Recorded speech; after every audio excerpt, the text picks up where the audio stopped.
डोळ्यातलं पाणी थांबलं, पण 2 घोट पाण्यासाठी करावी लागणारी वणवण अजूनही थांबलेली नाही. एका डोळ्याची 100% नजर गेलेल्या, वयाची 70 पार केलेल्या आजींची डोंगरदऱ्या कडेकपाऱ्यातून हंडाभर पाण्यासाठी करावी लागणारी जीवघेणी कसरत मनाला चटका लावून गेली.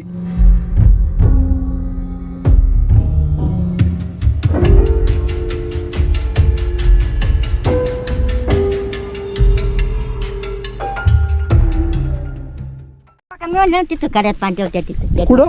त्या पलीकडे ह्या इथं तिथं हा तिथून कुठपर्यंत पाणी तुम्ही? हा मला मोकळं चालतंय. तिथलं पाणी बघायला पाहिजे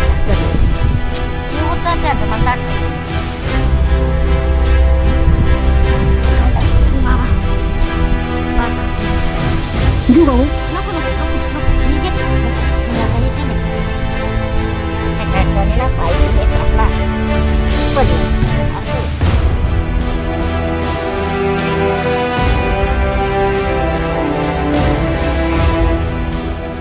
ते असा चोळला होता मी नुसता लाल पडला होता कोकवासारखा हा.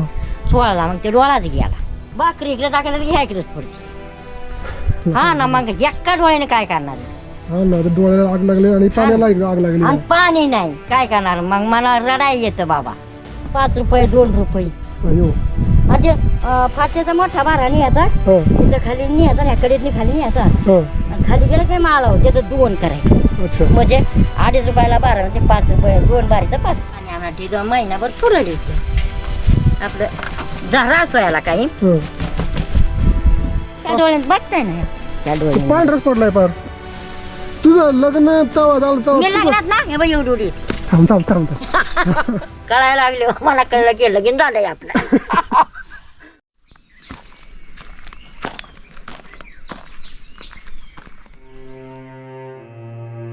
पाणी या 2 अक्षरांमध्ये संपूर्ण जीवन सामावलेलं आहे. परंतु हेच पाणी एखाद्याचं जीवन सुद्धा संपवू शकतं.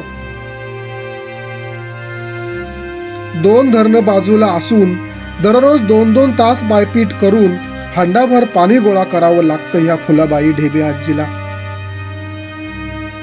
एका डोळ्यानं दिसणं पूर्ण बंद झालंय, पण पाण्यासाठी करावी लागणारी पायपीट कधी बंद होणार याचं उत्तर शोधण्याचा प्रयत्न करतोय आज या व्हिडिओमधून. मंडळी नमस्कार, मी व्हॉट्सअपवरून मिलिंद भोसले तुम्हा सर्वांचं पुन्हा एकदा स्वागत करतो थेट वरसगाव आणि पानशेतमध्ये असलेल्या एका डोंगरावर. नुकतीच थंडीची चाहूल सुरू झालेली आहे. आपण गुलाबी थंडी म्हणून तिचा आनंद घेतोय.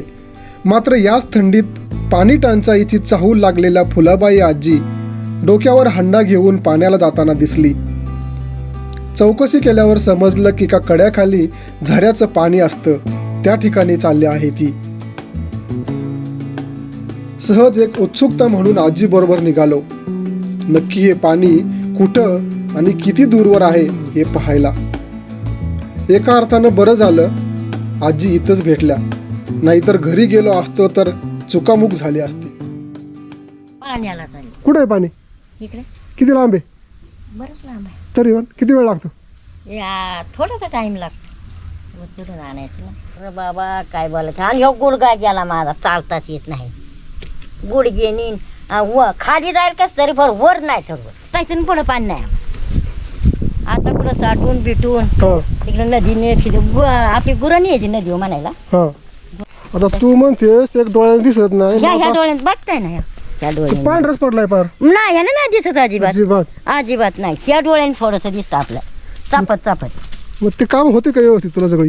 कुठे सगळं आपलं करायचं कसं तरी मग काय करायचं आता बाबू.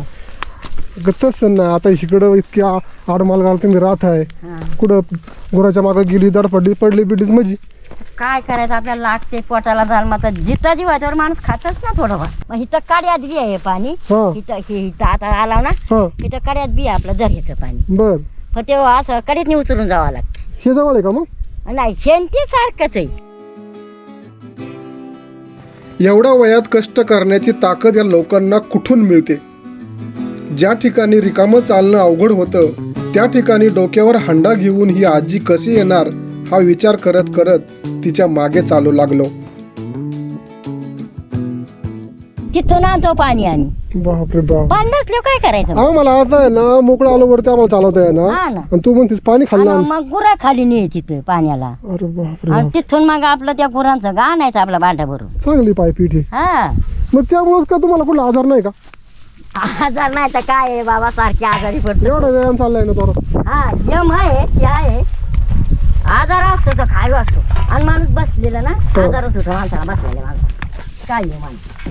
आता चालकुटी माणसं असलं ना नाही पण तुमचा लय व्यायाम असतोय ना. हा आमचा यम असतं यम. हा त्यामुळे चालण्याचं तुम्हाला जर आजार कमीच. हा आमच्याकडे- वर चढायचं खाली उतरायचं, वर चढायचं खाली, ते आमचं यम असते. आता वय वर्ष जवळ आजीचं 70 झालंय तर या आजीला या हांड्याभर पाण्यासाठी पायपीट करावी लागते. आली कुठं बघा ती.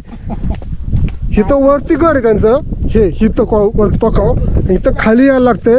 हे तरी सोयीचं आहे. आणि हे पाणी संपलं ना त्यांना इथून निळकंठेश्वर, तुम्हाला बहुधा निळकंठेश्वर माहिती असेल नावावरून, शंकराचं मंदिर आहे चांगलं प्रसिद्ध, तिकडून त्यांना पाणी आणावं लागते. म्हणजे नंतर नाही तर मग 500च्या खाली नदीवर जावं लागतं. म्हणजे 2-2 तास फक्त पाणी आणायचं आणि रोज तेवढे 2 हांडे आणावंच लागतात.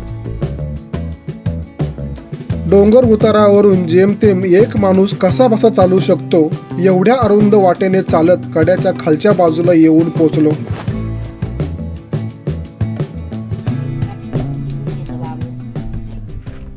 म्हणजे बघा, एक हातात काठी, एक हातात तो हांडा आणि अशी पायपीट आहे पाण्यासाठी.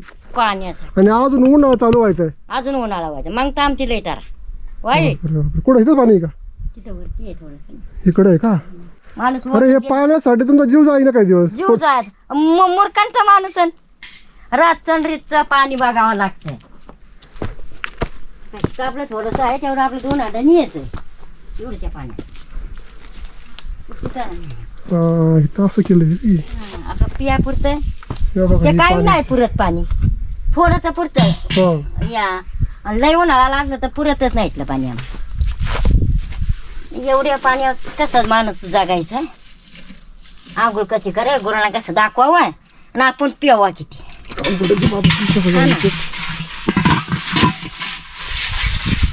हे कुठं, डोंगर कुठं, यांची घर कुठं आणि यांचं पाण्याची सोय कुठं, हा ना. काही ताळमेळ नाही झाला. या ठिकाणी एक जुनी विहीर होती, पण आता काय झालंय, पावसाच्या पाण्याने साठून ती गाडून गेली. ही जर विहीर खणली नाही व्यवस्थित, एक जर 10 फूट जरी खणली ना तरी त्यांना कमीत कमी 6 महिने पाणी पुरल. पण ते आहे ना थोडं सहकार्य अपेक्षित आहे. त्यासाठी थोडं जर आर्थिक सहकार्य केलं ना तर ते विहीर करून त्यांना इथं कायमस्वरूपी पाण्याची सोय होऊ शकते. पाणी होईल ना ताट्यात पाणी पडली आपलं झाडा असतो याला काही.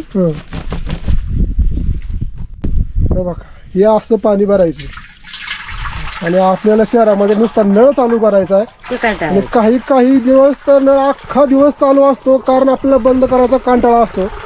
ह्यांना पाण्याची किंमत विचारा. आम्हाला बाबा सोन्यासारखं पाणी आम्ही वापरतो. आंघोळ कशी पांघोळ कशी येते काय कसे चाललंय बाबा. ह्या खडकातून पाणी पाझरत इथं इथून थेंब साचते आणि हे बघा, आणि हे थेंब पाणी इथं साठून ह्या लोकांची तहान भागली. एका हांड्याला अख्खा दिवस घालवायला लागते. हा ना. आणि ते काय पुरतंय का पाणी. म्हणजे तुमचं म्हणजे बाकीचं काम राहिलं बाजूला. ते गेलं काम नुसतं एका हांड्याला अख्खा दिवस आणि ते कसं तरी पाणी आणायला लागते. मरिया येतो आणि पाणी आणून जीव नुकतो नुसता आमचा. पाण्याचा एवढा तुटवडा आहे, मग आजी पाणी वाया का घालवते असं वाटणं साहजिकच आहे. परंतु त्यामागे एक कारण आहे. कधी कधी फक्त हातपाय धुवूनच दिवस काढावा लागतो. हो, फक्त हातपाय धुवून, आंघोळ नाही. कारण ही जीवघेणी वाहतूक. हे पाण्याचा आपण नेला तरच ना तर आपण स्वयंपाक करणार. ते कसं तरी चुलो का कसलं बसलं तरी करावं मला दिसतच नाही. हा ना. मग भाकरी इकडे टाकायला ह्या इकडेच पडते. हा ना. मग एका डोळ्याने काय करणार. हा ना, तर डोळ्याला आग लागली आणि पाण्याला आग लागली. आणि पाणी नाही काय करणार. मग मला रडाई येतं बाबा खरं.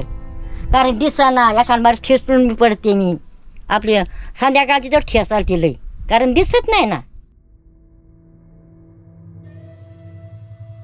इथून पुढे खऱ्या अर्थानं थरारक आणि जीव घेण्या प्रवासाला सुरुवात होणार आहे. आजी नको म्हणाली तरी मी हांडा उचलायला मदत केली. डोक्यावर ओझं, एका हातात काठी, अर्धवट दृष्टी, अधूनमधून साडी सावरत तिचा प्रवास चालू झाला आणि मी केवळ श्वास रोखून केवळ आणि केवळ पाहत राहिलो.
फक्त या हांड्याभर पाण्यासाठी या आजीला पायपीट करायला लागते. आता 70च्या पुढं वय गेलंय.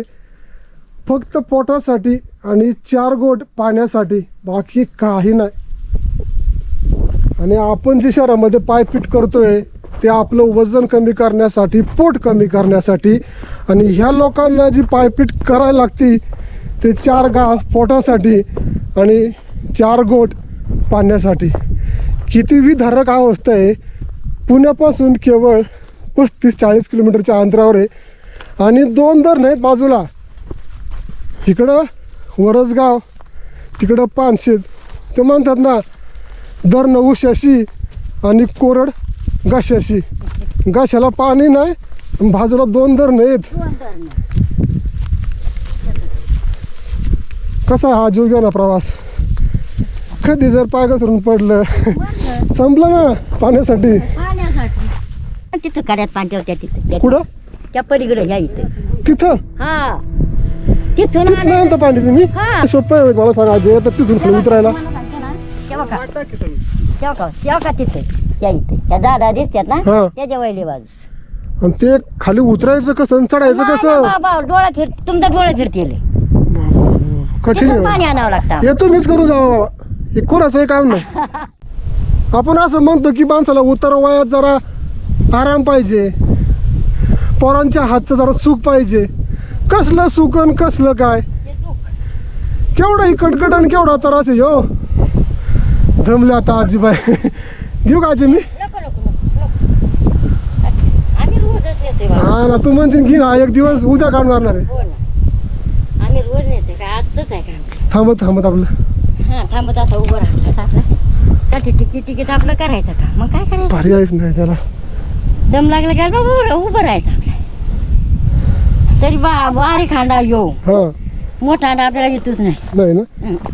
आपलं दारे मग तुम्ही तरुण पण असं 2-2 हांडा आणला असता काय? तवत बाबा 2-2 हांडा. हा काला दिसतोय ना, हा. तिथून 2-2 हांडा आणायचो. हांडीवर हांडा. मग तुम्ही तवा काय फाटी बिटी तोडून विकायचा का? हा फाटी न्यायचो ना आम्ही काय पानशेतला. किती रुपयाला? आता किती बा 5 रुपये 2 रुपये. 2-2 छापा घालायचो. का खायला नाही काही. 2-2 छापा घालायच्या आणि तेवढे 2 किलो 3 किलो धान्य आणायचं. म्हणजे 5 रुपयासाठी अख्खा दिवस? अख्खा दिवस 2 रुपयाला 2.5 रुपयाला जायचं. आणि मग तेवढंच आपलं लाकडं फाट्यांचं आणायचं. काय ते किती येते? 2 किलो येत. तेवढ्यात आपलं दुसऱ्या दिवशी मग परत फाटी काढायची परत जायचा. चटणी खाली न्यायचा आणि खाली गेलं काय माल आहो त्याचं 2 करायचं. अच्छा. म्हणजे 2.5 रुपयाला 12 ते 5 रुपये. 2 बारीचं 5 रुपये. 5 रुपये बाबा बाबा. हा 2 बारीचं 5 रुपये घ्यायचो. अप्रूप आम्हाला 2 झालं तरी असं वाटतं किती पैसा मिळाला असं वाटायचं आम्हाला. 2 रुपयासाठी आम्ही एवढा अख्खा दिवस घालवतो एका मुळीत. आणि मग जर लागायचं बाबा ह्या तापारात तुम्ही आला ना हा. तिकून मळ्या न्यायचो खाली बाबू केवढी आणि कठीण. मग पानशेतला खाली गेलो त्या गावापाशी की तिथं 2 करायचं. एकाचं 2. हा एकाचं 2 परत ह्या कडेतून न्यायची लाकडं ह्यातून अशी काढून खाली न्यायची लाकडं आणि मग एकायची तर मग तेवढंच आपलं 2 किलो डाळ आणायचं तेवढंच तेवढं घर चालवायचं. हा हा मग तेवढं खपलं की दुसऱ्या दिवशी जाय दुसरं काय उत्पन्न नाही. नाही अजिबात नाही. मग ते फाट्याच्या जीवाने आपली मग ते रोजच जावं लागायचं. एक केळं आणलं की मागलं ते 5 रुपयाचं काय येत काय होतंय तेव्हा? 2 किलो दाणं म्हणजे रोज हातात कोयता घ्यायचा रोज रोज बाबा. तेव्हा कुठं पोट चालायचं. हा ह्या ऐकणं फाटी आम्ही ठेवीत होतो का तेव्हा. बाबा या काठू कॅट नजर पडलं नसतं. 5 रुपये तेव्हा स्वस्त होते ना फाटी. आता महागाई झाली ती. पण ते 5 रुपये म्हणजे 500 रुपये होते ना आता. हा 500 रुपये होतं बाबा तवाच्या काळाला. आणि 2 रुपयात 1.5 रुपयात फाटी दिली. आणि कामही नाही एवढं लागायचं आम्हाला. आणि ते काम केवढं 2 रुपये 3 रुपये कामाला रोज. काय परवडते. आज आपण ट्रिलियन अर्थव्यवस्थेची स्वप्न बघतोय. म्हणजे काय तर विकास झाला पाहिजे. या लोकांना विकास म्हणजे काय हे तरी माहिती आहे का? तो होईल तेव्हा होईल, पण आजीच्या डोक्यावरचं ओझं कधी कमी होणार?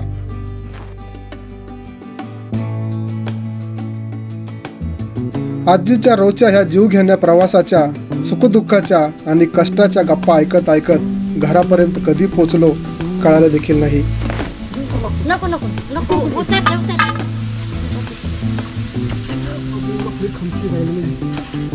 बाबा काय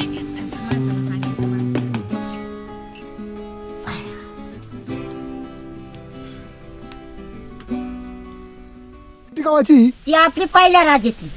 लग्नातली आहे का? लग्नात तर कोण घेत होतं बाबा. लग्नात पेट्या कुठल्या मिळत होत्या. नंदीची आहे ती टाकली ते आपली ठेवली बाई. किती वर्ष वापरलीस? लई वर्षी बाबा. आता त्याला काम लागली ते आता रंगबिंग असला ना म्हणजे कपाट बिपाट ठेवाय का त्याच्यात. तुझं लग्न तेव्हा झालं मी तेव्हा लग्नात ना हे बाई एवढी उडी थांब थांब थांब हा. एवढी उडी लागणार होती बाळा. मग तुला कळत होतं का लग्न? नाही नाही मग पाळण्याची बासिंग मांडलं तेव्हा म्हणजे काव्हाही लग्न करायचं एवढं असता. डायरेक्ट पाळण्यातच. मग काय तेव्हा आता नाही कोणी लवकर मग विचार नाही आणि पूस नाही. विचारलं पण ते बारीक फणात लग्न तेव्हा. आताच सारखं आहे. मग तू लग्न करून डायरेक्ट इकडे आली का तिकडे? आई तिकडे कुठं? आई आई इकडे किती कुठे माया तुझं? इथं जवळ आहे. जवळ आहे मग इथं का आलीस?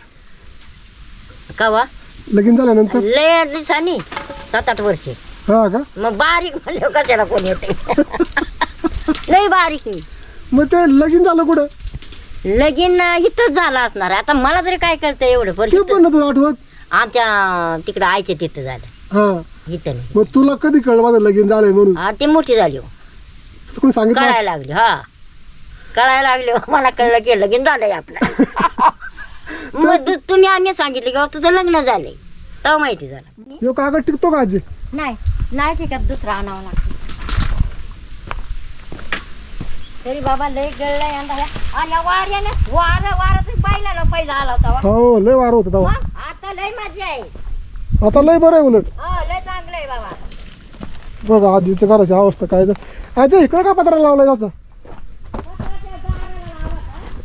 यो इकडं इकडं होय का?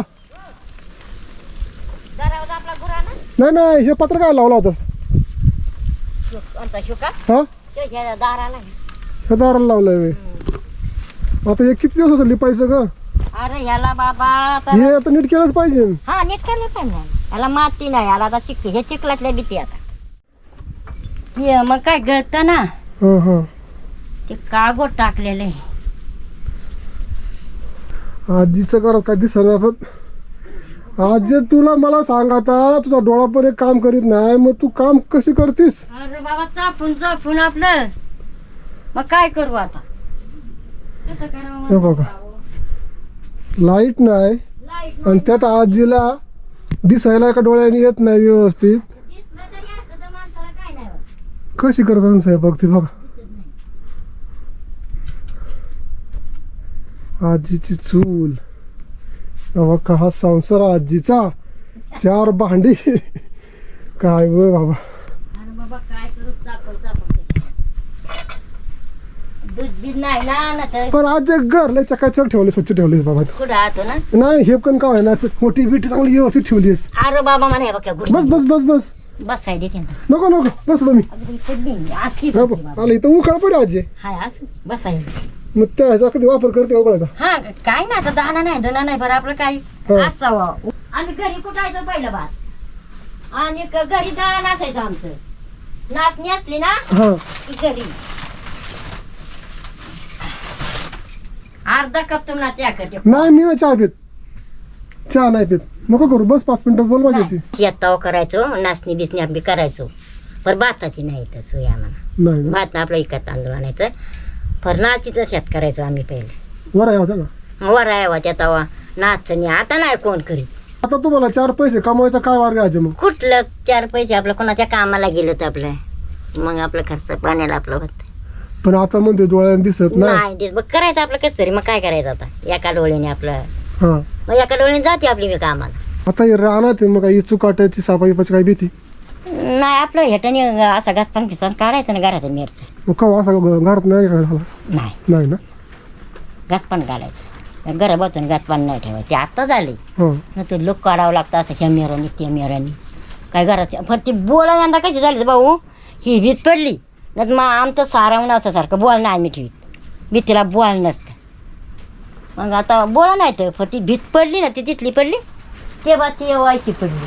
आता बोळ नाही आम्ही ठेवतो लिपतो काही शिरल ना घरी हा मग लिपायला लागतं मातीनं सारवून घ्यावं लागतं. तुम्ही इथं वरती का आलाय. आता मला 4 पिढ्या झाल्या. माझ्या माहिती प्रमाण सांगतो. नाही मग इकडं वरती यायचं कारण काय पण. कारण ह्या जत्राबांच्याचसाठी. हा आमचं शिक्षण नाही त्याच्यात काय नाही हा त्यामुळं इकडं येण्याचा हे मग आपलं गुरु सांभाळून 4 पैसे कमवायचे आणि तेवढं आपलं कुटुंब चालवायचं. कुटुंब चालू. मग दुसरा काय उद्योग असतो इथं. काही नाही उद्योग, शेत डोंगरात बीत काय आहे? काही नाही. शेती आहे थोडी हा. पण आपली ही पावसाळी वरकास नाचणी ते आता काय ह्या जनावर ठेवीत नाहीत काय. मग तुमच्या काळात जर माणूस आजारी आमचा काळ हा सर्व आजारी असला घुंगडीत बांधायचं डालात बांधायचं आणि खाली न्यायचं. मग इथं सारखंच आजारीच पडला डोक्यावरच द्यायचं आणि जर खाली नेसपर्यंत झाला उशीर तर उशीर झाला की ते मग अर्ध्यातून परत आणायचं आपलं. असं काय अनुभव आलाय का. आलाय ना अनुभव आल्याशिवाय झालंय का. पहिल्यांदा लोणी विकायची आणि आता 2 पिढ्या बसवून हे दूध व्यवसाय चालू झाला. नाही मग ते पूर्वी बाकीचा काय उद्योग होता मग दुधाचा लोणी बिनी लोणी तिकडून न्यायचं. पुण्याला न्यायची. दामल्याचा वाडा म्हणून होता मंडईला हा तिथं न्यायची. मग ते कसं किलो विकायचं. तो काय 2 पै असेल काय ते काय आता कोणाला सांगता येईल. तो काय मग ते इकून बाजार घेऊन यायचं. तो विकायचा आणि त्याची रोजीरोटी आम्हाला. मिळायची. मग रानात ना अजून काय तुम्हाला गाव व्हायचं गावात ते मी सण आला दसरा आला कुठं आपटा नाही दिवाळी आली कुठं नाही त्या हल्लीच्या काळात ते चालतंय. पूर्वी अजिबात काही काही नव्हतं. नव्हतं चालत. काही आणि आम्हाला माहिती बी नव्हतं काय न्यायचं आणि काय विकायचं बर. ही माहितीच नाही. मग तुम्हाला फक्त या लोण्याचेच पैसे. लोण्याचे पैसे आणि आपलं ताक प्यायचं. तेवढं का दूध खायचं. दूध काय. पण मला असं कौतुक तुमचं असं वाटायचं तुम्ही भले लांब राहताय डोंगरात राहताय अडचणी आहेत पण तुमची तब्येत व्यवस्थित आहे बाबा. तब्येत मग काय तर? आजार पण नाही असं. नाही हो अजून बी ताक बी लोणी खातो. त्याने काय फरक पडतो. आपलं चांगलं शरीराला आपलं एकदम फ्रेश राहतं. म्हणजे बहुतेक आहे ना ते ताक तूप लोणी खाल्ल्यामुळेच आहे ना तुम्हाला असं कुठला आजार बिजार काय नाही काटकपणा आहे. काटकपण आहे. हा. आता आणि चाल हा आता मग अशी बघितलं एवढा हांडा आईची डोक्यावर एकटी आणलाय. त्याला लय खेपा घालावं आता तेवढी जांड्यानी काय होत. आता उद्या जर या आजीचं आजारी पडलं तर तुमचं खायचं प्यायचं काय. रोजी आमची मग बंद झाली.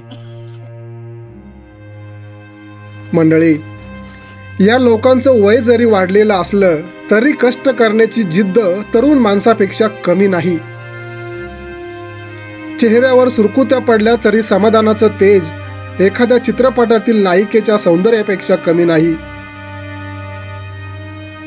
वयोमानानुसार केस जरी पांढरे झाले असले तरी मनात जराही अंधकार नाही. शहरापासून हाकेच्या अंतरावर असून देखील ते एका वेगळ्या विश्वात जगत आहेत. तिथं विकास प्रगती लवकरात लवकर पोचावी याचा डोळस विचार सरकारने करावा एवढीच माफक अपेक्षा.